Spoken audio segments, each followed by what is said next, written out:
kita harus selalu memberi nilai yang tinggi, gitu ya, signifikansi. Karena kita sedang mempersembahkan sesuatu dari diri kita. Kita mengatur segala sesuatu sedemikian rupa sehingga kita bisa finally kita bisa mempersembahkan. Banyak hal yang bisa distract-kan, banyak hal yang bisa menarik kita supaya uh, jatuh dalam pencobaan, kan, gitu ya. Jadi teman-teman, kalau kita sedang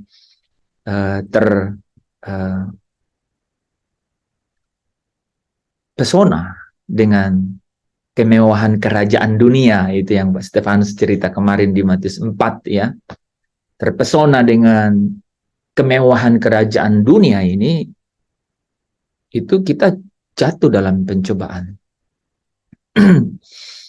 Nah, saya dan saudara sedemikian rupa sehingga kita bisa mempersembahkan ya sesuatu yang terbaik dari diri kita. Saudara akan sit down di sini kira-kira rata-rata sih 3 jam gitu ya, 3 jam.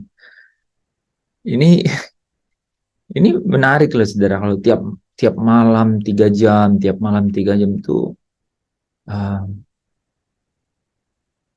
dengan ketulusan di situ saudara ya, ketulusan untuk benar-benar jumpa Tuhan. Jumpa Tuhan itu artinya mencari kerajaannya dan kebenarannya, gitu. Kerajaan Allah itu adalah ketika saudara menikmati sukacita, damai sejahtera. Disitulah kerajaan Allah itu hadir. Dan pasti ketika sukacita dan damai sejahtera itu hadir, maka sang pembawa duka cita itu pasti tidak ada di situ. Lengser itu saudara. Mencari kerajaan Allah dan kebenarannya. Nah, ya, mencari kebenarannya. Kebenarannya terus dicari karena kebenarannya inilah yang bisa membawa kita. Nah, ini Andreas Gunawan masuk pasti mau nanya ini sesuatu.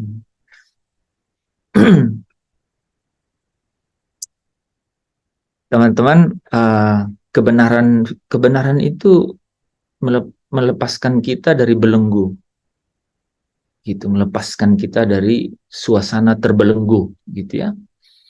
Tapi belum lepas beneran tuh, ya.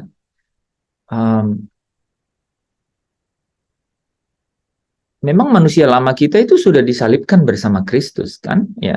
Roma 6 ayat 6 ya. Tetapi tubuh jasmaniah ini itu tidak tunduk pada hukum, gitu. Jadi kita harus memiliki satu pribadi yang aktif di dalam diri kita, yang lebih besar dari hukum, lebih besar dari hukum, gitu saudara. Ya, tadi Pastor Lepri di depan udah memberi kesaksian, gitu ya.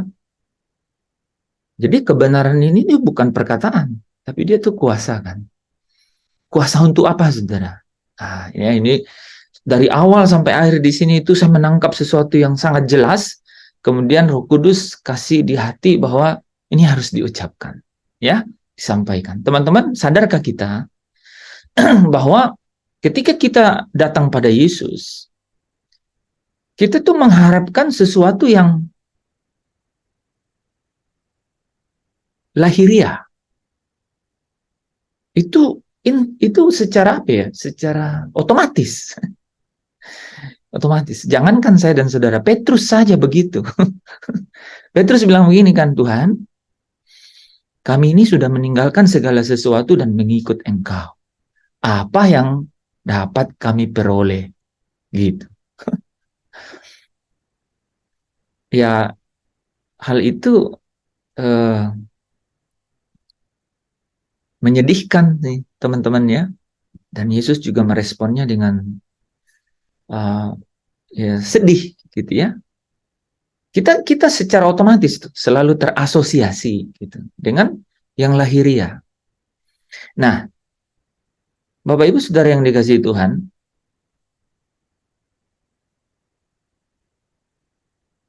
pemimpin yang sangat kaya ini yang kita cerita hari Senin kemarin, masih muda dan rendah hati,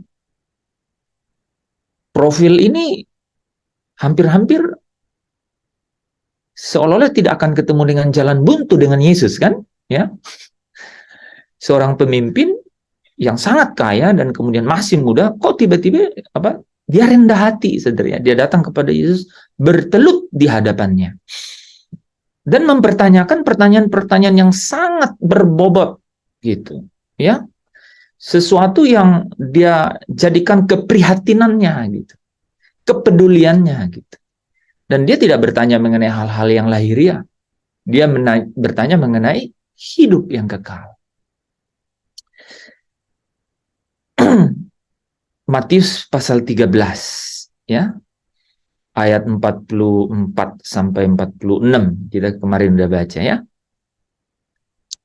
Itu menarik loh, teman-teman, ya. Karena di ayat itu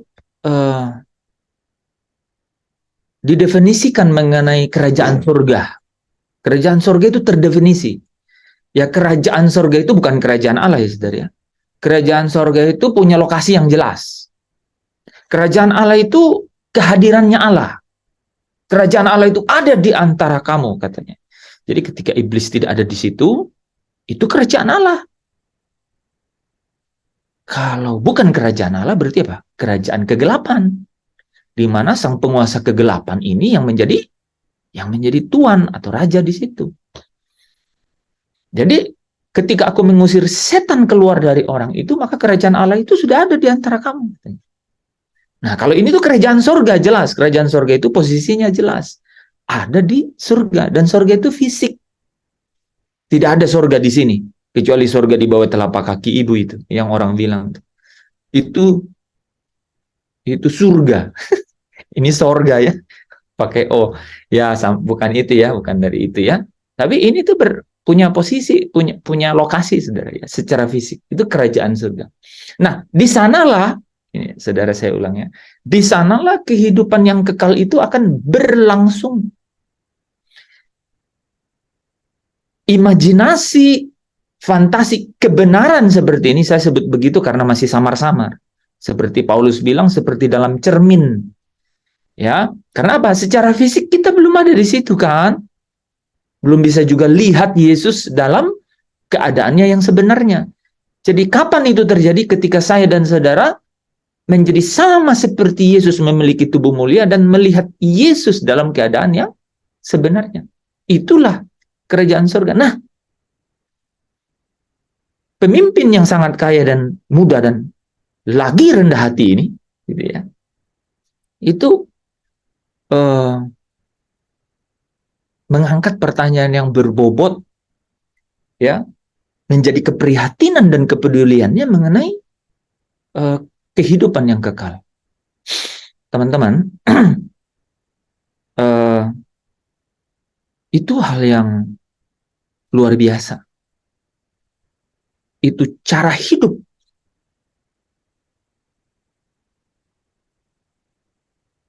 Filosofi hidup. Cara meletakkan hidup yang paling benar, gitu. Ya. Cara hidup menemukan tujuan, gitu ya. Cara hidup menemukan tujuan yang benar, ya. Ketika kehidupan kekal itu menjadi hal yang di atas segala-galanya. Ini nggak mudah. Ini saya ngomong kayak gini tuh, saya juga sedang mengkalibrasi diri itu,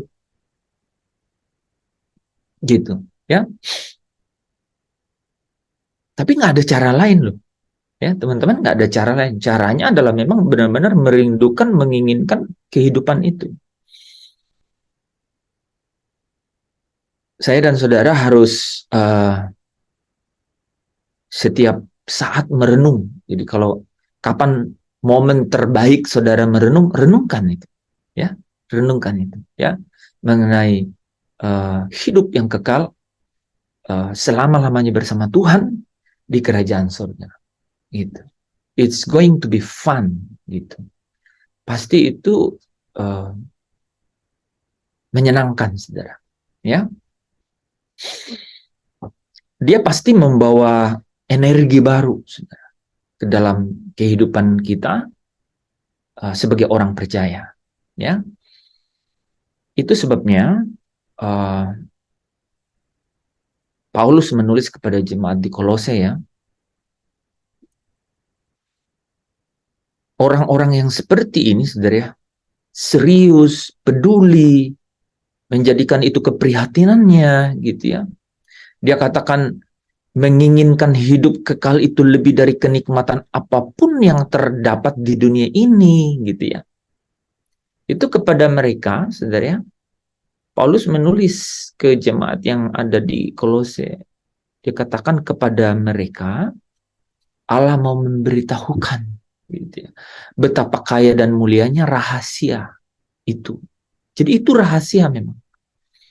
Jadi kalau kita nanti bertanya-tanya di akhir cerita ini, karena aduh ini saudara ya, ini mungkin mirip drakor ya, gue nggak tahu drakor, nggak pernah nonton drakor. Soalnya akhir cerita ini menyedihkan. Ini bakal beberapa seri ini, seri 2 malam ini tuh menyedihkan ya. Nanti cerita kedua baru menggirangkan gitu ya saudara, karena kita akan cerita mengenai Paulus yang juga memiliki antusiasme yang sama, tapi berakhir dengan sesuatu yang seperti yang kita bayangkan. Nah ini coba saudara ya, seorang pemimpin. Jadi kalau teman-teman dulu mengetahuinya hanya orang muda yang kaya, ini pemimpin sangat kaya, muda, rendah hati. Sebenarnya karakternya dari 3 Injil itu. Datang pada Yesus, biasanya orang kaya nggak datang mempertanyakan hal-hal yang rohania gitu. Seolah-olah itu terlalu rendah untuk ditanyakan, kan? Karena kan dia cukup, dia dapat mengelola kehidupannya gitu ya, sehingga dia tidak perlu bantuan-bantuan rohani begitu kan. Ya jangan ya, teman-teman kan pasti mengalami itu. Jangan coba-coba tanya orang kaya, takut nggak masuk surga Pak? Gitu. Dia pasti jawabnya kepada saudara, lu makan minum lu udah beres belum? Nanya-nanya gue begitu kan gitu. Ini nanti kelihatan di situ. Ketika si pemimpin muda ini tiba-tiba kita tahu bahwa jauh di dalam hatinya ada sesuatu yang tersembunyi. Nah, ya ada yang tersembunyi gitu. Dan tersembunyi ini muncul ketika dia berkata begini, apalagi yang kurang yang harus kulakukan gitu. Dia secara tanpa sadar yang asli itu keluar. Kita nanti belajar di situ. Nah, makanya Paulus bilang ini tuh rahasia. Sampai-sampai kalau orang itu menaruh pengharapan ya akan kemuliaan, itu rahasia. Ya. Dan itu melalui Kristus pengharapan itu. Ya. Sehingga saudara, saya katakan kemarin, ini kita bridging dulu dengan session terakhir kemarin ya. Pengharapan itu akan mulai muncul kalau orang mulai memperkarakan surga sebagai tujuan hidupnya.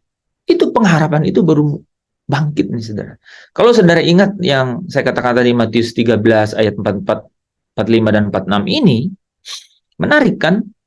Dikatakan hidup yang kekal itu atau hal kerajaan surga itu seumpama harta yang terpendam di ladang yang ditemukan orang lalu dipendamnya lagi. Coba saudara, pernah nggak saudara dalam momen-momen seperti itu ketemu sesuatu saking ini spesialnya itu, wah saudara simpan dulu, terus tengok kiri tengok kanan, ada orang nggak ya gitu. Kalau perlu itu bawa meja dulu, nanti kalau pulang saya ambil, ada nggak ya? Saya pernah begitu saudara. Ya kita masih SD itu kita takut gitu ya, orang nanti lihat diambil. Karena kita melihatnya, wah ini bagus nih. Nah saudara, Ini lebih dari itu, ya. Cerita ini lebih mulia dari itu, saudara. Jadi kehidupan yang kekal, ya, kehidupan yang kekal bersama dengan Bapa selama-lamanya itu adalah mengenai kerajaan surga, gitu. Kerajaan yang punya lokasi secara fisik yang jelas. Surga itu adalah tempat rumahnya Bapa, ya saudara.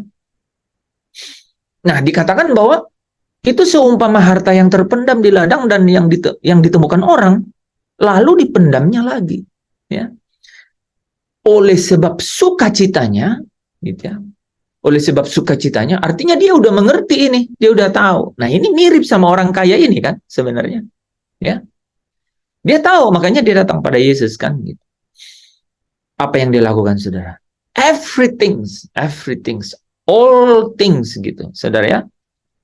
Pergilah ia menjual seluruh miliknya, lalu membeli ladang itu.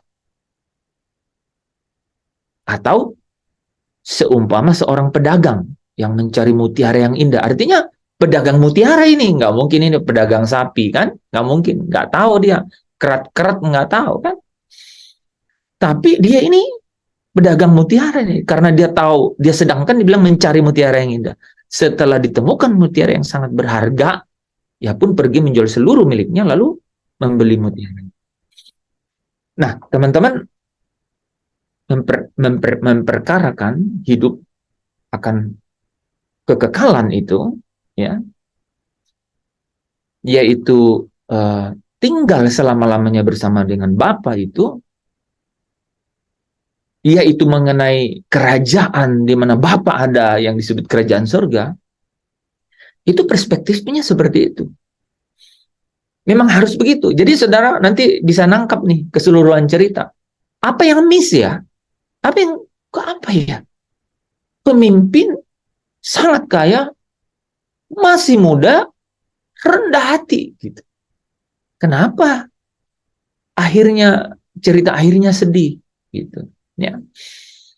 Hidup kekal itu kaitannya sama kerajaan surga. Dan seharusnya sikap kita terhadap kerajaan surga untuk mendapatkannya adalah apa? Yaitu seperti orang yang menjual seluruh miliknya lalu membeli ladang itu atau membeli mutiara itu. Seluruh miliknya. Nah, makanya Yesus pernah katakan di Lukas 14 ayat 33 kan? Barang siapa yang tidak melepaskan dirinya dari segala miliknya, itu tidak dapat segala miliknya, dia tidak dapat menjadi murid. Gitu, menjadi murid. Murid ini artinya muridnya Kristus kan? Murid Kristus artinya ikut jejak Kristus. Orang yang ikut jejak Kristus yang akan dimuliakan bersama dengan Kristus. Orang yang dimuliakan bersama Kristus sajalah pasti yang masuk ke dalam Yerusalem baru. Perjalanannya itu jelas, saudara. Mereka inilah yang masuk ke dalam pengadilan tahta Kristus, kan? Orang-orang yang masuk ke dalam pesta perjamuan kawin. Jadi pertanyaannya jelas dia, ya. Oke. Nah, lalu teman-teman, pemimpin muda ini, saudara ya, dia datang kepada Yesus bertanya. Dan pertanyaannya itu menarik, kan? Dia katakan guru, ya. Jadi dia datang sudah mengetahui bahwa Yesus ini guru, ya. Dalam Injil yang lain, ya, Lukas dan Markus, dia kan guru yang baik, ya. Guru yang baik. Dia datang kepada tempat yang jelas, yang benar, saudara. Karena apa? Dia bertanya mengenai kerajaan, mengenai kehidupan yang kekal. Kehidupan kekal bicara mengenai kerajaan surga. Dia bertanya mengenai seseorang yang datang dari surga. Jadi saudara, kalau bicara mengenai surga, ya memang harus datang pada Yesus yang datang dari surga dan sudah kembali ke surga. Harus memang datang kepada Yesus. Enggak ada jalan lain. Ya, ini juga untuk mempertegas ya teman-teman ya. Jalan-jalan apa ya jalan kehidupan seorang anak Tuhan kan, ya. Siapa tahu nanti ketemu ya si Nyong atau si Nona gitu ya, yang singkat cerita bisa saja ya tidak sedang berjalan ke arah Yesus. Pertimbangkanlah kebenaran ini, simpan baik-baik ya, bahwa kalau mau memiliki hidup kekal itu artinya hanya ada di surga, dan satu-satunya yang datang dari surga adalah Yesus, dan dia sudah kembali ke surga. Dia akan datang kembali nanti ya, membawa, menjemput saudara ya, pakai kata menjemput saya dan saudara, menjemput orang-orang kudusnya ya, supaya mereka hidup selama-lamanya bersama dengan dia. Oke. Jadi orang kaya ini datang pada pribadi yang tepat. Dialah jalan, dialah kebenaran, dan dialah hidup itu. Dan saudara, ketika dia katakan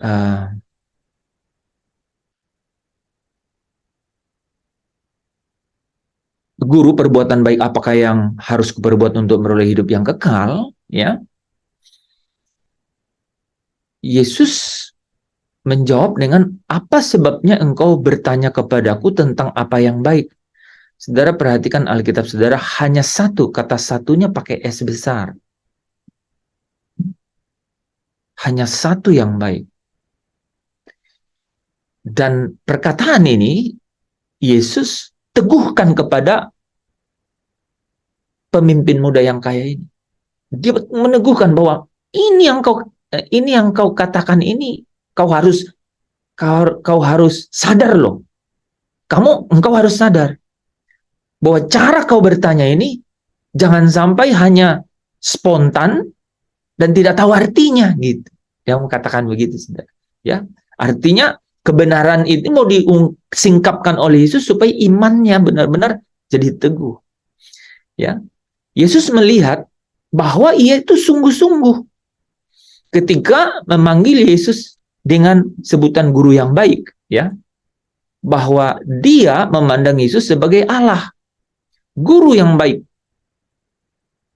Yesus bilang hanya satu yang baik, hanya satu.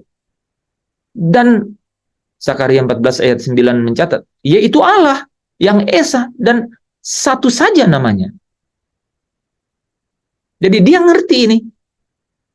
Orang yang nanya ini ngerti. Jadi Yesus menumbuhkan imannya, mengulang pertanyaannya dia, boleh dibilang begitu ya, untuk meneguhkan dia bahwa hanya satu yang baik, dan kau harus sadar benar-benar ini. Ketika kau katakan bahwa aku baik, hanya satu yang baik, Allah saja. Jadi kau bilang ke aku, Yesus berkata begitu kepada dia, akulah Allah itu. Akulah yang mengatur bagaimana orang sampai ke kehidupan yang kekal itu.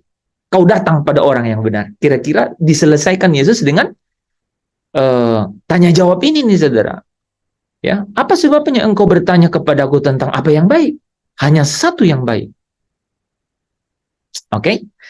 Jadi, saudara, Yesus membandingkan nih dengan ada ya seorang ahli Taurat yang bertanya juga kepada Yesus di Lukas 10 ayat 25. Ya. Dia bertanya, pada suatu kali berdirilah seorang ahli Taurat untuk mencobai Yesus. Jadi dari kata-katanya mencobai Yesus. Katanya, guru, apa yang harus kuperbuat untuk memperoleh hidup yang kekal? Saudara lihat nggak? Pertanyaannya sama nggak? Guru, perbuatan baik apakah yang harus kuperbuat untuk memperoleh hidup yang kekal? Di Lukas 10 ayat 25, seorang ahli Taurat itu bertanya, dan dengan catatan begini, saudara ya, untuk mencobai Yesus. Di ayat 29-nya kelihatan, tetapi untuk membenarkan dirinya, orang kaya itu berkata kepada Yesus, dan siapakah sesamaku manusia? Nah, ini cerita mengenai orang Samaria nih, saudara ya. Orang Samaria. Tetapi rupanya di awal cerita itu tersisip nih pertanyaan yang sama dengan yang pemimpin muda yang kaya ini tanyakan, saudara. Jadi Yesus tahu bahwa ketika orang kaya ini datang kepada dia itu dia itu mengajukan pertanyaan dengan maksud yang baik. Dia benar-benar ingin. Jadi saudara perhatikan ya, dia benar-benar tulus sebenarnya nih, dia ingin. Nah, jadi sampai di situ baik-baik saja ya saudara ya, sampai halaman ini tuh baik-baik saja loh. Ya, bahkan Yesus itu sebenarnya meneguhkan dia. Nah, kemudian lanjutnya saudara ya, uh, Yesus berkata, tetapi ya, jikalau engkau ingin masuk ke dalam hidup, belum ada kekalnya ini, ya. Jikalau engkau ingin masuk ke dalam hidup, turutilah segala perintah Allah. Nah, kita bahas dulu nih tulisan kuning nih, saudara. Ya. Di bagian sebelumnya, Yesus sudah memberikan pemahaman kepada dia bahwa kau sudah benar, kau datang pada sumber yang benar, kau datang pada yang datang dari surga dan yang akan membawa engkau ke surga. Ya, dia kasih pemahaman itu. Ya, dia memberi pemahaman itu kepada. Nah, sekarang dia bertanya, sekarang dia memberikan pernyataan kepada orang kaya ini, saudara ya. Jikalau engkau ingin masuk ke dalam hidup. Nah, ini menarik.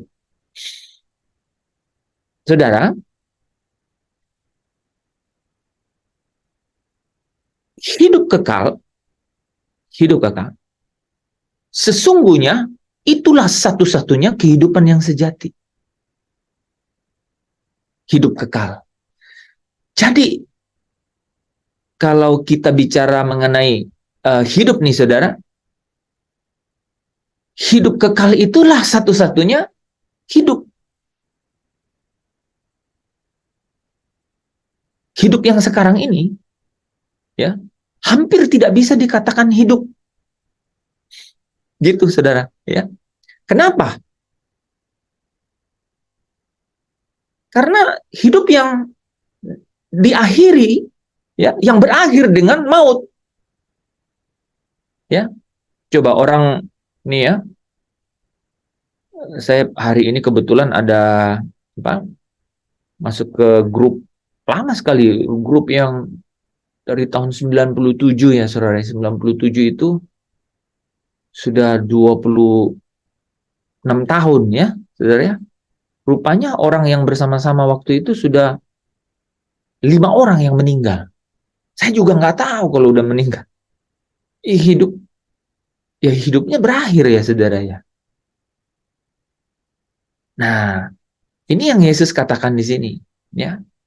Jadi, jikalau engkau ingin masuk ke dalam hidup, maksudnya hidup yang sejati, yaitu hidup yang kekal itu, bukan hidup yang sekarang yang hampir tidak layak disebut hidup. Karena di tengah kehidupan tersebut kita ada dalam maut. Itu kenapa 1 Korintus 15 ayat 26 katakan, musuh terakhir itu maut. Ya. Satu hari nanti itu benar-benar harus dibereskan. Supaya hidup yang sejati itu, yang hidup yang kekal itu, benar-benar ada. Dan inilah yang dipertanyakan oleh pemimpin yang sangat kaya, yang masih muda dan rendah hati ini. Perbuatan baik apakah yang harus kau berbuat untuk memperoleh hidup yang kekal? Kita sedikit demi sedikit bahas nih saudara, supaya kita mengerti benar-benar, karena di dalam cerita ini nih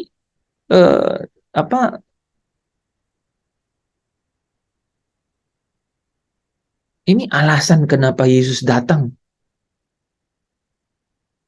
Kita nggak bicara masih buat dosa lagi, hidup kudus, itu semua adalah perjalanannya.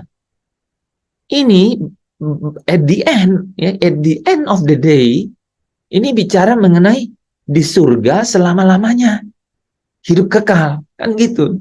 Jadi kalau kita lihat perikop ini, perikop yang nggak ada duanya sih sebenarnya, ya kan saudara? Ya, kita sudah bahas kemarin mengenai dimuliakan bersama dengan Kristus. Ya itu caranya, tapi topiknya itu adalah topiknya ini kan. Nah, Yesus berbicara mengenai masuk ke dalam hidup. Jadi kadang gini, jika engkau ingin masuk ke dalam hidup, masuk ke dalam hidup. Dia berbicara mengenai kehidupan yang rohania. Kalau saudara melihat bahasa asli hidup di sini itu adalah zoe, ya, zoe, ya, strong, 2222, ya. Jadi menarik, ya, 2222 itu zoe, ya. Ini yang dimaksud hidup, dan itu maksudnya hidup yang sejati, hidup yang kekal, hidup yang tidak dikuasai oleh maut, gitu saudara, ya. Dan ini dan kehidupan rohania ini kehidupan rohania. Jadi gini nih, saudara, ya. Untuk masuk ke dalam hidup yang kekal, yaitu hidup yang sejati, itu harus dimulai dengan kehidupan rohania. Kehidupan lahirianya belum ada. Kenapa, saudara, kehidupan lahirianya belum ada?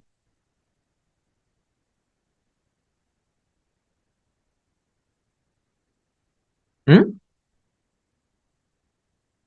Kenapa hidup yang kekal itu baru bisa masuk kehidupan rohania? Kenapa kehidupan lahirianya belum belum ada? Karena kita belum sampai di sorga. Karena kita belum sampai di surga. Iya, itu jawaban yang vulgar, ya. Karena kita belum sampai di surga, jadi kehidupan lahirianya belum, ya. Bahwa kita belum sampai di surga, jadi kehidupan lahirianya belum. Nah, pertanyaannya begini, kenapa kenapa nggak boleh kehidupan lahirianya yang hidup sejati itu tidak di sini juga? Kan kehidupan rohanianya boleh. Mengalami maut kan di sini. Karena masih ada dalam tubuh dosa kan, tubuh mana Ya, ya. Karena kita belum masih ada diganti di dalam karena kita masih ada di dalam tubuh yang tubuh yang fana, diberi, ya. belum diberikan tubuh yang mulia. Nah, belum pembebasan tubuh yang fana. Kita masih ada dalam tubuh yang fana. Jadi kehidupan kehidupan kekal yang lahiriah itu belum bisa ada di sini. Nah, jadi ketika bicara mengenai kehidupan yang kekal, ya, masuk ke dalam hidup di sini, itu yang dimaksudkan adalah kehidupan rohania, ya. Tetapi itu adalah awal atau hakikat dari hidup yang kekal. Nah, makanya kita sering bicarakan mendandani manusia batiniah. Nah, itu sebenarnya untuk apa? Ya, untuk supaya kita dapat masuk ke dalam kehidupan yang sejati. Kehidupan yang sejati. Dan kehidupan yang sejati itu bukan kehidupan yang di sini. Tapi kehidupan yang kekal. Yang ada di dalam kerajaan surga gitu. Ya, oke. Nah, pemimpin muda yang sangat kaya ini ingin mengetahui bagaimana ia dapat memperoleh hidup kekal itu. Nah, saudara, memang di zaman anugerah, ya seperti kita sekarang, kita tahu kan bahwa orang memperoleh hidup kekal itu atau kehidupan rohania ini, batinnya itu, melalui pengorbanan Kristus. Tetapi saat itu hal tersebut belum sepenuhnya terungkapkan karena Yesus belum selesai menyelesaikan karya korban salib. Ya, jadi Yesus tidak berbicara hal tersebut kepadanya. Sebaliknya, Yesus menekankan apa? Cara untuk dapat masuk ke dalam hidup itu, yaitu melalui ketaatan melakukan perintah-perintah Allah. Ya, yaitu apa, saudara? Yaitu kehidupan rohania juga sebenarnya. Ya, sebagai awal dari hidup yang kekal itu. Nah, di sini, ya, saudara tangkap, ya. Jadi Yesus tidak bisa menceritakan mengenai pengorbanan darah Kristus. Pengorbanan darahnya nggak bisa, kan belum selesai, ya. Tapi Yesus bisa menceritakan kepada dia mengenai turutilah segala perintah Allah yang sebenarnya di dalamnya itu bicara mengenai kehidupan rohania. Nah, di sini nanti kuncinya nih, teman-teman, ya. Mari kita coba baca ini, ya, Galatia 3 ayat 24 dan Roma 10 ayat 4, ya.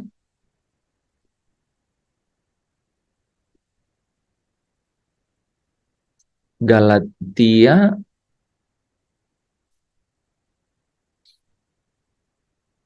Hmm.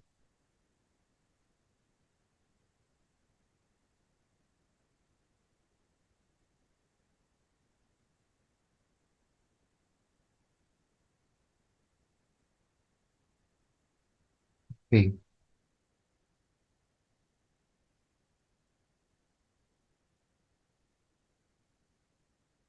Nah, saudara ya, jadi hukum Taurat adalah penuntun bagi kita sampai sampai Kristus datang. Saudara lihat ya. Jadi Yesus belum jadi korban untuk penebusan. Jadi Taurat yang jadi penuntun. Yesus harus jelaskan mengenai Taurat itu, ya. Nah, kemudian di Roma 10 ayat 4, sebab Kristus adalah kegenapan dari hukum Taurat itu. Ya, bisa tangkap ya. Jadi Yesus bercerita kepada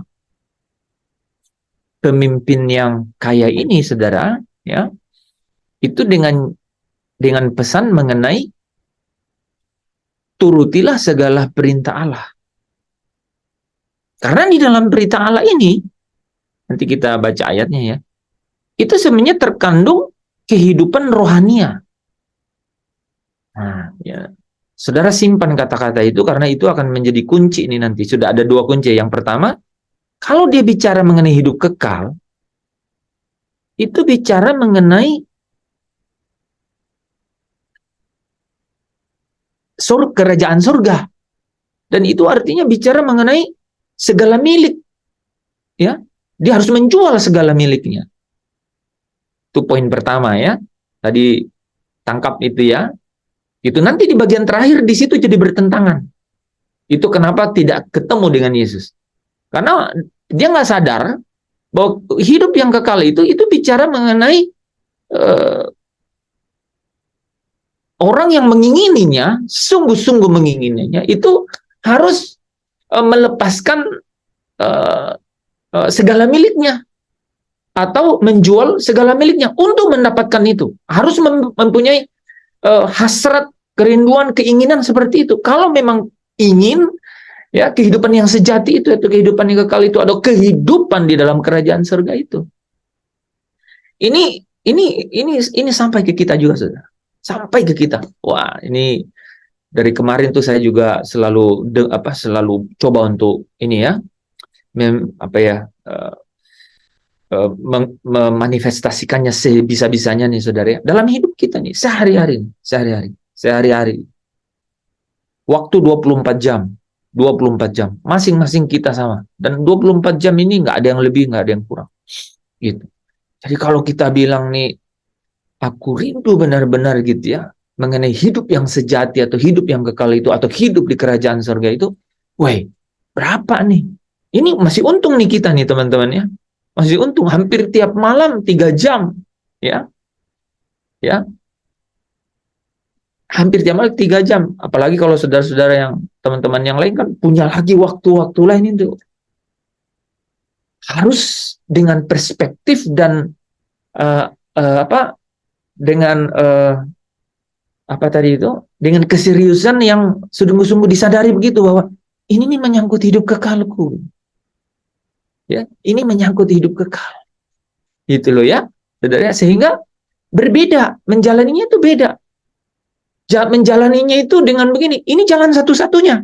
Pernah nggak saudara ya berangkat ke satu tujuan atau untuk menemukan sesuatu, dan saudara sampai tahu bahwa ini jalan satu-satunya, nggak ada jalan lain. Ya udah, kalau ini jalan satu-satunya dan tidak ada jalan lain, menjalaninya ya full heart, full energy, full fokus, betul nggak? Ya kan? Benar kan? Itu. Jadi kita bisa menjalaninya dengan full fokus, full energy, finally full heart, ya. Jadi sepenuh fokus, perhatian penuh gitu ya, dengan energi yang penuh, kekuatan yang penuh, dengan hati yang segenap hati itu. Kalau kita tahu memang nggak ada jalan lain, ini jalan satu-satunya, gitu kan? Nah, Bapak Ibu Saudara yang dikasihi Tuhan, jadi Yesus mengatakan kepada dia ini, turutilah segala perintah Allah. Turutilah segala perintah Allah kalau kau ingin masuk ke dalam hidup. Hidup ini di sini zoe, atau bicara mengenai hidup yang kekal, hidup yang sejati itu, ya. Hidup yang tidak ada lagi maut, gitu, ya. Kan hidup itu kalau nggak mati, itu namanya hidup, kan gitu. Makanya saya tulis di sini, sekarang itu hampir tidak layak disebut hidup. Karena di tengah kehidupan tersebut, kita ada dalam bayang maut sebenarnya, gitu ya. Nah, jadi saudara, Yesus tidak pernah mengubah jalan menuju surga sebenarnya, ya, tidak pernah, gitu ya. Artinya apa? Dengan dia berkata turutilah segala perintah Allah, itu memang seperti itu desainnya nih, teman-teman nih. Hukum Taurat adalah apa katanya? Penuntun bagi kita sampai Kristus datang. Jadi grand design-nya memang begitu. Oke? Ini karena pasti banyak pertanyaan yang muncul ya dalam pikiran yang mungkin ya teman-teman bertanya-tanya sendiri. Nah ya, jadi Yesus hanya menjadikannya semakin jelas ketika Yesus kemudian menjadi korban penebusan, ya, dan membuatnya selalu tersedia bagi kelepasan seluruh dunia yang percaya kepadanya, ya. Jadi Yesus datang bukan untuk membatalkan hukum Taurat, ya, tetapi untuk menjadikannya satu di dalam dirinya. Karena hukum Taurat ini jadi pengantar, gitu ya. Penuntun sampai Kristus datang, ya. Nah, mari kita baca ya di Matius 5 ayat 17 ini ya.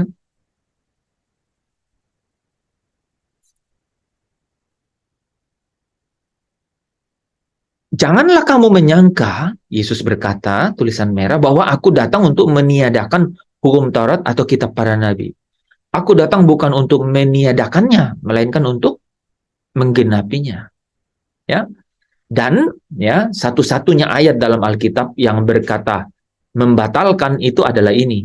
Tapi izinkan saya menjelaskan sesuai dengan pengantar ini ya. Efesus 2 ayat 15 berkata, sebab dengan matinya sebagai manusia. Nah, saudara lihat, sampai Yesus benar-benar jadi korban, ya, penebusan, ya, yaitu dengan matinya sebagai manusia, ia telah membatalkan hukum Taurat dengan segala perintah dan ketentuannya, termasuk perpuluhan. Ya, si Andreas kalau mau tanya, termasuk perpuluhan, ya. Tapi nggak titik loh, saudara lihat. Untuk menciptakan keduanya menjadi satu manusia baru di dalam dirinya. Makanya ayat ini berkata apa? Kristus adalah kegenapan hukum Taurat. Ya, karena apa? Karena akhirnya untuk menciptakan keduanya menjadi satu manusia baru di dalam dirinya. Dan saudara udah dengar ayat ini kan, dengan itu mengadakan damai sejahtera. Ya. Dengan itu mengadakan damai sejahtera. Nah, jadi teman-teman bisa menerima dengan penuh nih ya, bahwa oh rupanya jika kita ingin masuk ke dalam hidup itu bisa ya menuruti segala perintah Allah. Nah, konteksnya udah ada ya, karena waktu itu Kristus belum menyatakan diri sebagai penebus dosa, ya kan? Nah, tapi kalau sekarang gimana? Ya nggak bisa. Sekarang harus Kristus yang menjadi jalan satu-satunya, ya. Oke, nah kita lanjut ya. Nah sebenarnya, saudara saya jelaskan sedikit. Sebenarnya Yesus menuntun kita melakukan hal yang sama di dalam zaman anugerah ini, yaitu apa? Nah, di zaman anugerah ini, yaitu melalui penebusan kita mendapatkan hak atas hidup kekal. Kan melalui penebusan kita ini dikatakan Roma 8 bilang apa? Karena kita sebagai anak, maka kita menerima warisan, ya, yaitu hak untuk menerima janji-janji Allah, kan? Jadi kita mendapatkan hak melalui penebusan itu. Karena kita anak, ya. Ketika kita ditebus, ya kita dibayar lunas. Kita jadi anak. Kita dapat hak untuk terima janji. Tapi jangan terus nyanyi, ku terima janji Allah. Enggak. Harus taat. Harus taat. Ya, itu yang saya bahas dengan Bu Esther tadi di grup. Cinta gagal nggak? Ya kan, cinta bisa bertepuk sebelah tangan. Gitu. Gagalnya cinta itu kalau tepuk sebelah tangan. Kalau yang satu bilang,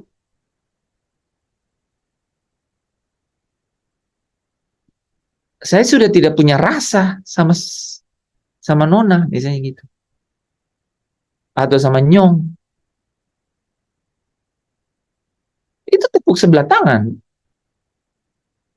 Gagal itu. Nah, sekalipun dia anak, teman-teman udah tahu kan? Ada anak gampangan. Nah, tahu. Ini tidak ada yang di luar konteksnya kita. Ini semua sudah si irama ini, ya. Jadi saudara, jadi ketika Yesus turutilah segala perintah Allah, itu Yesus mau katakan kepada orang ini bahwa karena korban penebusan itu belum ada, bicara mengenai ketaatan, ya. Nah, sesungguhnya di zaman anugerah setelah penebusan itu juga ada, itu konteksnya itu ada, yaitu ketika penebusan itu adalah hak, tetapi saudara, melalui bukti pembaharuan hidup, itu murid, kita membuktikan kepemilikan atas hak itu, sehingga kepada kita akan dikaruniakan hak penuh untuk memasuki kerajaan kekal. Ini saudara kalau baca 2 Petrus 1 ayat 11, ya, itu supaya kamu memiliki hak penuh memasuki kerajaan kekal.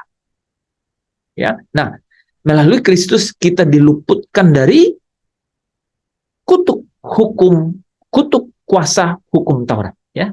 Galatia 3 ayat 13, ya. Sehingga kita hidup di bawah hukum Kristus, ya. Nah, ingat ya tadi, ya. Kristus itu menggenapi hukum Taurat, ya. Memang dia katakan membatalkannya, tapi menjadikannya jadi satu di dalam dirinya. Makanya muncul hukum Kristus. Hukum Kristus bukan berarti meniadakan ketaatan terhadap perintah, gitu ya. Oke? Itulah hukum kasih. Nah, ini mulai muncul di sini Pak Tadus, hukum kasih. Muncul nih di sini. Saya perhatiin, ya. Kenapa nih yang loh batu pertama kok nggak dibahas, gitu. Ini muncul.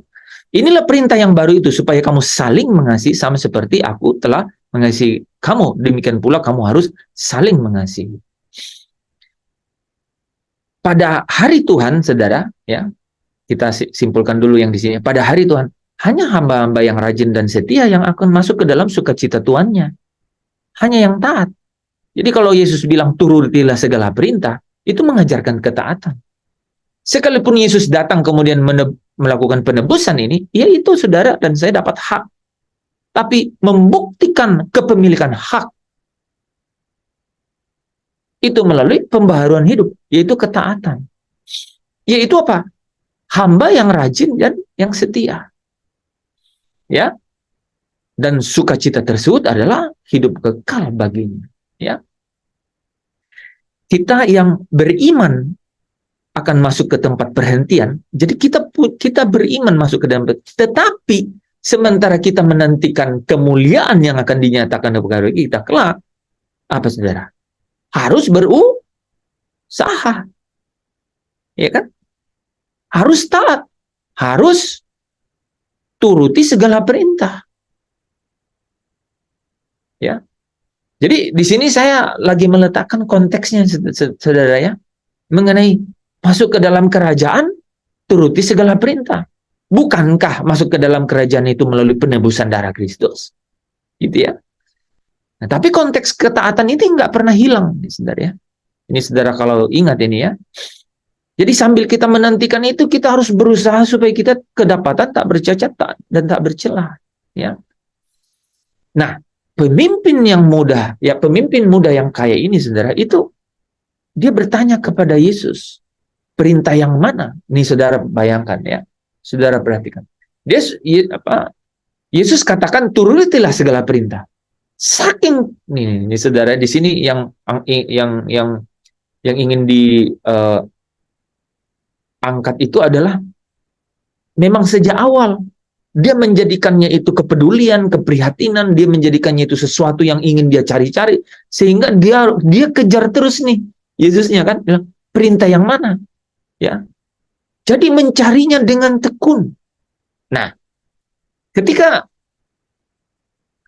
Yesus mulai menjawab, ketika Yesus mulai menjawab, dia bilang perintah yang mana? Kata Yesus, ya, jangan membunuh, jangan berzina, jangan mencuri, jangan mengucapkan saksi dusta, hormati ayahmu dan ibumu. Di sini sebenarnya loh batu kedua kan sebenarnya ya. Tapi ditutup dengan kasihilah sesama manusia seperti dirimu sendiri. Nah, coba kita perhatikan dari cara Yesus menjawab ini. Pada bagian terakhir, yaitu hukum kasih, yang merangkum semuanya, yang merupakan intisari dari semua perintah itu. Yaitu yang menjadi dasar dari semuanya, yaitu kasihilah sesama manusia seperti dirimu sendiri. Nah, teman-teman, sebelum kita bahas, coba kita baca nih 3 ayat ini. Galatia 5:14, Roma 13 ayat 9, dan Yakobus 2 ayat 8. Kebetulan sudah ada di sini. Nah, ini perhatiin ya. Saudara lihat.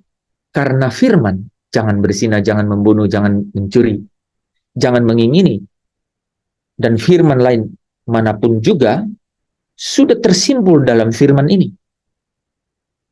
Sudah tersimpul dalam firman ini. Kasihilah sesama manusia seperti dirimu sendiri. Kita tambah ayat dulu, Galatia 5 ayat 4. Dan seluruh hukum Taurat tercakup dalam satu firman ini. Kasihilah sesama manusia seperti dirimu sendiri. Kita tambah satu ayat lagi ya. Yakobus 2 ayat 8. Akan tetapi jikalau kamu menjalankan hukum utama yang tertulis dalam kitab suci, kasihilah sesama manusia seperti kamu berbuat baik. Apa tadi muncul ya? Jadi Puji Tuhan. jikalau kamu menjalankan hukum utama yang tertulis dalam kitab, yang mana itu? Enggak dibilang kasihilah Tuhan Allahmu. Kasihilah sesama manusia seperti dirimu sendiri. Kamu berbuat baik. Jadi kalau bilang perbuatan baik manakah? Makanya Yesus jawab ini. Dia rangkum dengan kasihilah sesama manusia seperti dirimu sendiri. Saudara, kalau coba ikutin terus ini, nanti berakhir dengan sesuatu yang akhirnya membuat kita terbuka mengenai punya mata tak dapat melihat, punya telinga tak dapat mendengar. Kristuslah yang dapat menyingkapkan. Nah, kemuliaannya ini pudar, ini kemuliaannya mengatasi segala sesuatu. Ini tidak mudah memang saudara, tapi di sini intisari, ya. Jadi Yesus hanya menyebut perintah dalam loh batu yang kedua. Namun ini tidaklah berarti bahwa loh batu yang pertama seakan-akan kurang penting. Hal ini dilakukannya karena para ahli Taurat benar-benar telah mengabaikan perintah-perintah tersebut dalam ajaran mereka. Ya, jadi ketika mereka lebih menekankan, nah nanti kita baca ayatnya ya. Jadi ahli Taurat ini benar-benar telah mengabaikan perintah-perintah yang seharusnya ini. Kasihilah sesama manusia. Makanya teman-teman kalau akhirnya kita bahas Matius 23 ini ya. Ini menarik kalau kita baca. Di sini kita mengerti perumpamaan siapakah sesamaku manusia gitu. Siapakah sesamaku manusia? Terus kalau saudara akhir-akhir ini dengar kata-kata begini, Teologiamu itu adalah bagaimana engkau memperlakukan sesamamu. Ah, itu itu sekarang tuh kedengaran tuh saudara. Teologiamu itu bagaimana engkau memperlakukan sesamamu. Ini persis bagaimana Yesus mengurut ya cerita. Saudara, Yesus sangat, saudara tahu nggak? Kalau saudara baca Lukas pasal 10 tadi, di mana orang Farisi itu bertanya, perbuatan baik apakah yang harus kulakukan untuk dapat hidup yang kekal? Itu Yesus pendek banget jawabnya. Dan kemudian tahu nggak? Dia bilang, kalau lakukanlah ini supaya kau hidup. Itu kata hidupnya itu zao. Itu bicara mengenai hidup di sini. Lukas 10. Nanti saudara lihat ya, ayat 25 itu, kan dia nanya tuh. Ini kan Lukas 10 itu mengenai orang Samaria itu. Itu sebelum masuk ke dalam siapakah sesamaku, itu Yesus menjawab, supaya engkau masuk ke dalam hidup. Hidup itu zao, artinya hidup di sini, hidup sehari-hari, bukan zoe. Sebagaimana dia menjawab pertanyaan orang ini. Nah, karena Yesus tahu dia tulus nih orang. Kalau ini Yesus sudah tahu bahwa dia mau mencobai Yesus. Makanya di sini ceritanya benar-benar diperpanjang. Cuman memang berakhir dengan sedih. Nah, berakhir dengan sedihnya ini dari sekarang, saudara lihat. Tadi pertama bicara mengenai, kalau bicara sorga, segenap hidup. Dia jual segala miliknya. Akhirnya bermasalah kan nanti dia kan. Ini clue-cluenya aja. Yang kedua, bicara mengenai perintah yang mana. Dia juga bingung perintah yang mana. Kenapa Yesus bilang perintah yang mana? Gitu. Nah, ada menarik di situ. Perintah yang mana? Seolah-olah dia sudah lakukan. Dan memang Yesus mengiyakan. Tapi ada apa ya? Oke, coba lanjut dulu ya. Jadi kita mau baca Alkitab ya. Nah, coba saudara baca ayat ini. Ayat ini kan sering kita dengar lah ya. Ada 3 kali Yesus bilang, celakalah kamu, celakalah kamu, celakalah kamu. Siapa itu? Ahli Taurat dan orang-orang Farisi. Ini semua sama ini ke bawah. Bagus juga kalau pakai announcing ini ya. Mana sih itu? Ini ya. Oh ini. Ini saudara ya. Ini kata celakalah kamu. Ini sama semua. Celakalah kamu. Celakalah kamu. Apanya yang celaka? Nah, coba kita lihat. Hai kamu orang-orang munafik. Munafik itu apa ya, saudara? Munafik, saudara. Lain di luar, lain di dalam, lain di luar gitu ya. Kata perbuatan tidak seirama kan begitu kan? Munafik ya. Nih, ini siapa? Masih ada nggak si siapa? Si Andreas nih. Sebab persepuluhan dari selasi, adas manis dan jintan kamu bayar. Memang dia ahli Taurat. Ini supaya ada intermezzo sedikit ya. Saudara, kalau saudara penganut, kalau saudara orang Yahudi, baru saudara tuh boleh bayar perpuluhan. Orang yang bukan Yahudi nggak boleh, nggak boleh, nggak punya aturan bayar perpuluhan, nggak punya aturan bayar perpuluhan.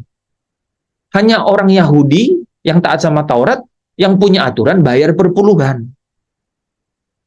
Dan orang Yahudi yang mana? Yesus orang Yahudi. Yesus dan murid-muridnya nggak bayar perpuluhan. Coba cari ayat dalam Alkitab, nggak ada. Karena dia bukan orang Lewi.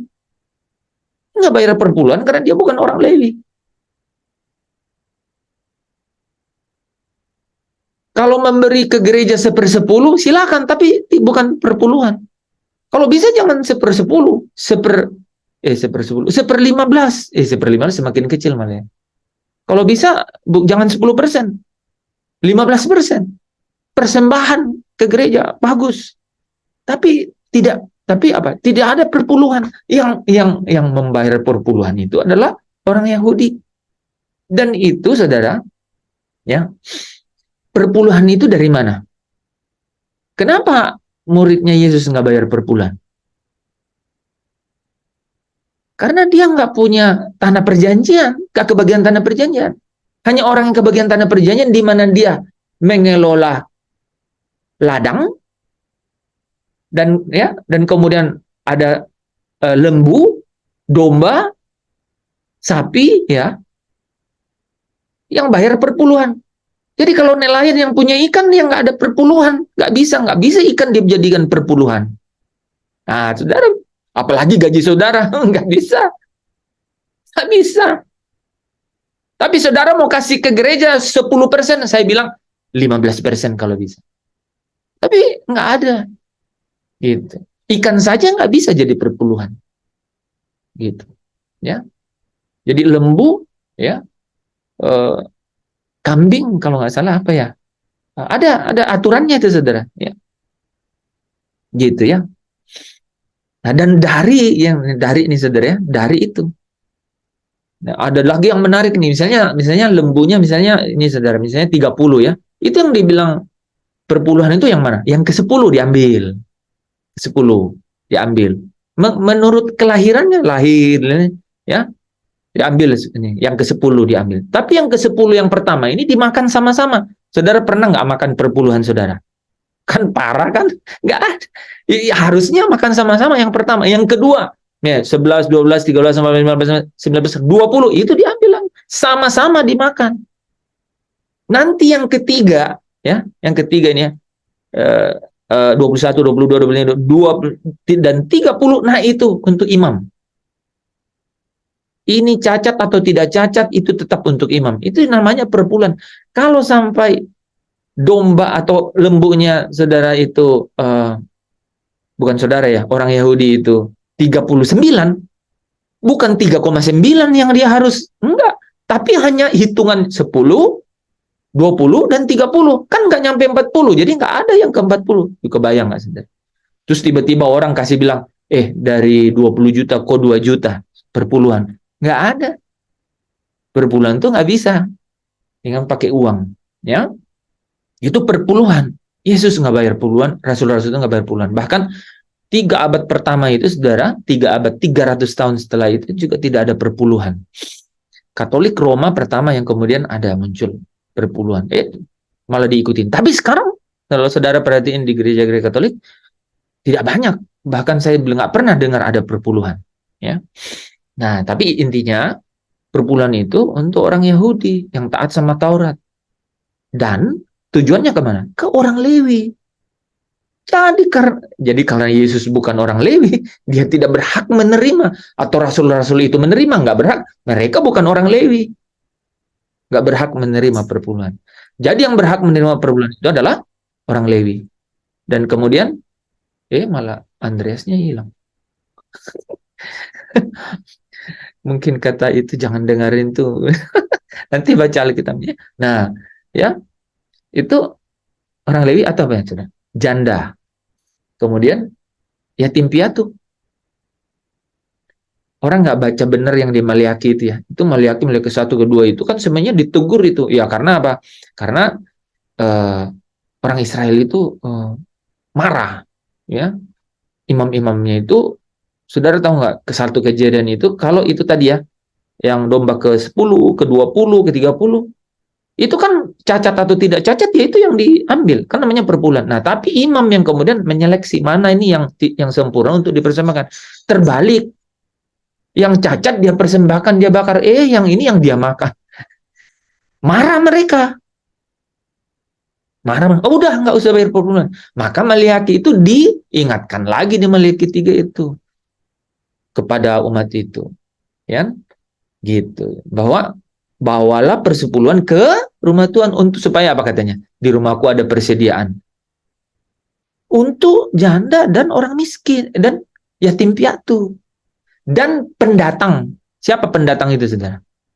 Kalau ada orang yang datang jadi asisten rumah tangga di rumah saudara, itu pendatang. Pernah nggak saudara kasih perpuluhannya ke asisten rumah tangga? Itu malah Alkitabiah.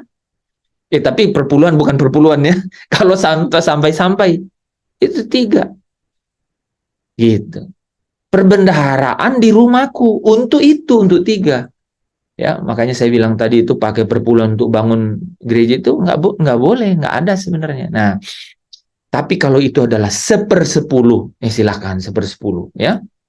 Tapi supaya jangan terbawa-bawa perpuluhan, buat 11% lah, biar beda gitu kan. Ya, 9% bisa ya. Tapi nah ini Yesus mengecam ini kan gitu. Ahli Taurat, orang Farisi, ini memang bagian mereka.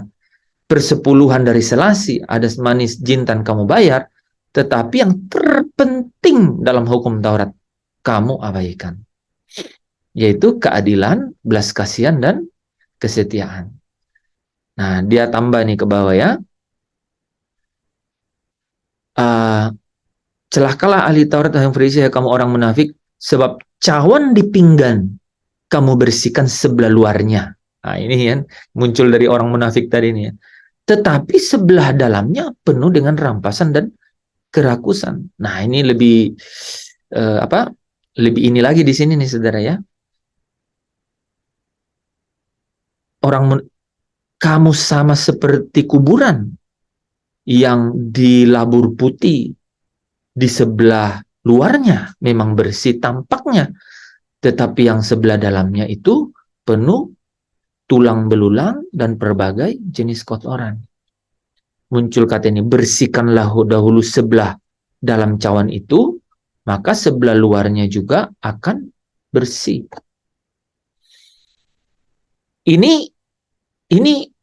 Inilah inti di mana kesedihan si orang kaya ini nanti itu muncul jadinya, gitu.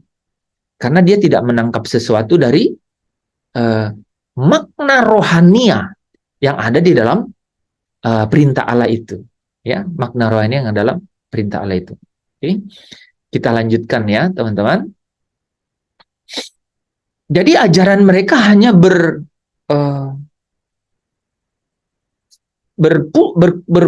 berkutat seputar tata cara ibadah dan tidak mengajarkan apapun mengenai budi pekerti. Nah, ini bicara kasihilah sesama. Oleh karena itu Kristus sangat menekankan hal yang paling tidak mereka tekankan. Halnya seperti kebenaran dan kewajiban tidak boleh saling meniadakan ya, melainkan masing-masing harus mengetahui tempatnya sendiri-sendiri dan tetap berada di dalamnya. Keseimbangan di antara keduanya harus diperlukan. Bersihkan dulu cawan sebelah dalamnya ya, maka sebelah luarnya itu akan bersih. Ya, jadi teman-teman, budi pekerti atau hubungan dengan kasihilah sesamamu itu sifatnya penting di dalam kekristenan yang sejati. Sehingga harus sehingga ini harus dicamkan ya. Jika orang yang bertingkah laku baik saja dapat gagal menjadi pengikut Kristus yang utuh, lebih-lebih lagi orang yang berperilaku buruk, ya pastilah bukan seorang pengikut Kristus yang sejati. Saudara, bentar ya, karena anugerah Allah mengajar kita untuk hidup dengan penuh hikmat dan adil, benar, serta saleh. Makanya, saudara kalau perhatikan itu, iman tanpa perbuatan mati. Maksudnya iman kemana? Kan nggak ada iman yang lain kemana-mana, hanya iman kepada Yesus kan? Kan nggak ada iman kepada hukum Taurat, betul nggak? Gitu. Jadi iman kita kepada Yesus ya, kalau tanpa perbuatan mati. Jadi dalam percakapan ini tuh lumayan filosofinya dalam sebenarnya teman-teman, ya dalam. Jadi walaupun perintah-perintah pada loh yang pertama lebih banyak merupakan hakiki ibadah, ya, namun perintah-perintah pada loh batu kedua lebih banyak memberikan pembuktian mengenai hakikat ibadah itu. Ini teman-teman ngerti ya, kalau loh batu pertama itu apa? Mengasihi Tuhan Allah ya, dengan segenap hati, segenap akal budi, segenap perbuatan, dan segenap kekuatan, kan? Ini yang di loh batu pertama itu, ya. Jangan ada pada Allah lain, ya. Jangan membuat bagimu patung. Kemudian apa? Jangan menyebut nama Tuhan Allahmu. Terus yang terakhir, itu yang keempat. Satu lagi apa?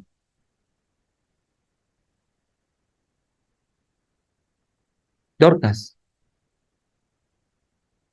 Jangan ada padamu Allah lain, jangan membuat bagimu patung. Terus? Ingat dan kuduskan hari Sabat. Ingat. Mungkin di gereja udah jarang ini. Nah, jadi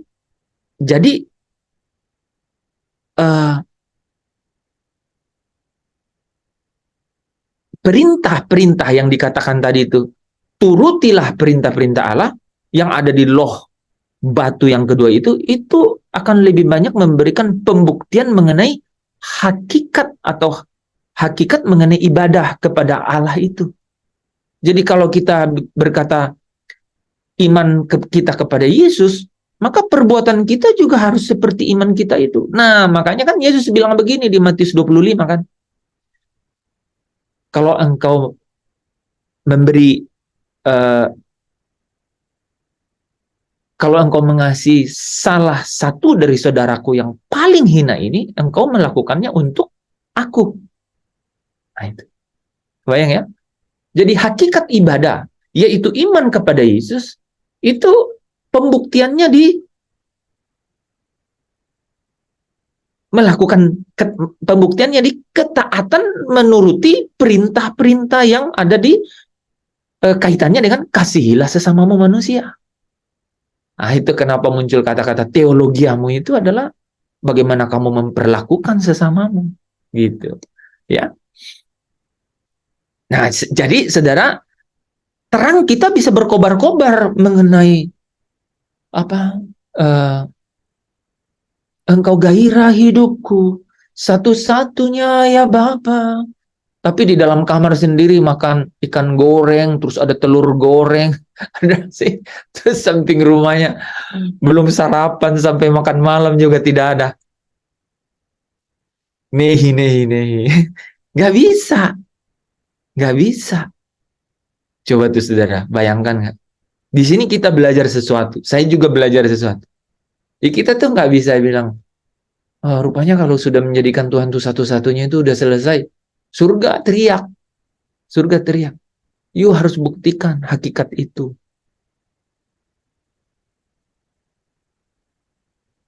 Nah, ini permasalahan kedua yang muncul. Yang muncul sama pemimpin yang sangat kaya dan muda dan rendah hati ini muncul di sini. Karena apa? Dia bilang, aku telah melakukan semuanya. Gitu. Itu menjadi masalah, gitu. Itu menjadi masalah. Jadi tiga hal sih sebenarnya ya. Tapi kita ini sudah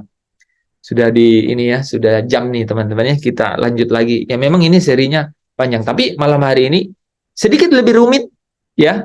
Kerasa ya. Tapi saudara pasti dapat lebih kaya gitu. Lebih menseiramakan ya apa-apa yang saudara sudah tahu selama ini, kemudian bisa mengerti lebih kaya ketika tahu bahwa rupanya ya kita ditebus dapat hak, tapi ketaatan itu adalah pembuktian untuk bahwa saya sungguh-sungguh pemilik hak. Oke? Kepada pemimpin yang sangat kaya dan muda dan rendah hati ini, Yesus katakan turutilah perintah. Itu mengajarkan kepada dia, kamu taat, gitu ya, supaya kau bisa masuk ke dalam hidup. Oke, terpujilah Kristus. Kita harus lanjut hari Senin, teman-teman. Kita tutup dalam doa ya. Bapak, kami mengucap syukur malam hari ini untuk kehadiran-Mu di tengah-tengah kami.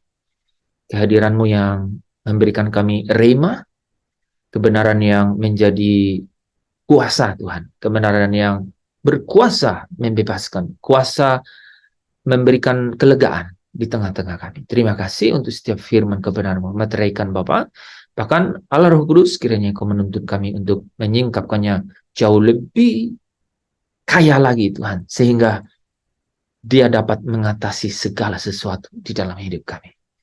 Kami tidak dibelenggu oleh kekhawatiran, kami tidak dibelenggu oleh ketakutan. Kami dapat berkata, kami sanggup menanggungnya di dalam Kristus. Terima kasih Bapak. Bapak Ibu yang diberkati dan bersuka cita bersama dengan saya katakan amin. Amen. Amin, amin. Amin. Amin. Amin. Teman-teman Terima kita kasih. terima kasih ya. Nanti dengar ulang karena